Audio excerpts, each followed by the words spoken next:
welcome to episode 48 of Credit 101. So in this episode, I want to teach you guys what you guys can add to your credit reports to show stability. So you want to show that you're stable. You don't want to show that you're all over the place. You have so many addresses, all these different things you're going to want to update so that when someone pulls your credit report, whatever company you apply for, they pull your credit report, they will see you as being more stable. So the first thing is confirm your personal information that's in your credit report.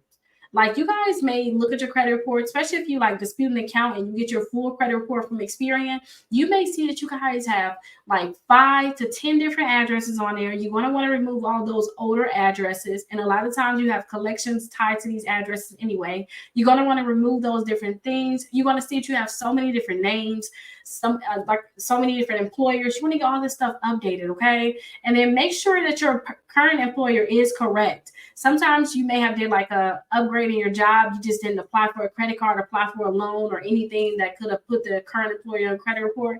You may want to call them and say, hey, this is my current employer, so that when you get your credit report pulled, it will show that. Remember, the only time the credit bureau is going to have updated information about you is when you apply for something new or if you call them and tell them. That's it. They get all of our information off the applications that we apply for. So when the company request your credit report, whatever you put on the application is what the credit bureaus is taking in. So if you haven't applied for anything, they don't know updated information. So you want to make sure you call them so that they can have the updated information. Also, remove those extra employers. I would just suggest having your last one. And if you know that you guys have a great chance of getting sued, because a lot of companies, before they sue you, they're going to pull your credit report to find out your current address or your current employer to figure out if they can garnish you, then you probably don't want to put it on there. But if you, like I said, if you have a great job, you want to keep it on there, definitely keep it on there. And those old addresses, like I said, get them removed. And just simply update your address. Sometimes you guys, like I said, may move to a different place, get a new job. You don't update this information.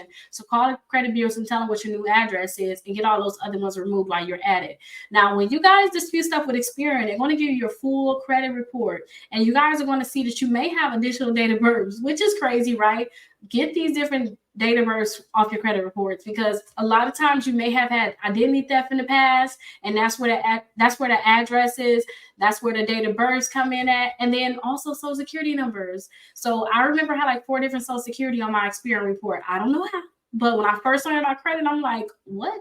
I don't know where I learned about that at, but I looked on my Experian report. I had so many different addresses, phone numbers, social security numbers, date of birth. I even had the address like that I grew up at, like in the 1st grade, and I switched different places. My parents ended up buying a house after that. I think like the 4th grade, but like the 1st grade, I had that address on there. I'm like, are you kidding me? So I just got all that stuff removed off of there, and I do suggest you guys do it also.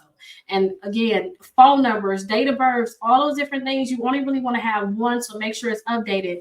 Now, after that, you guys, I want to meet you at episode 49. And in episode 49, we're going to talk about adding some positive account history to your credit report. But I will definitely see you there. Let me know if you guys have any questions.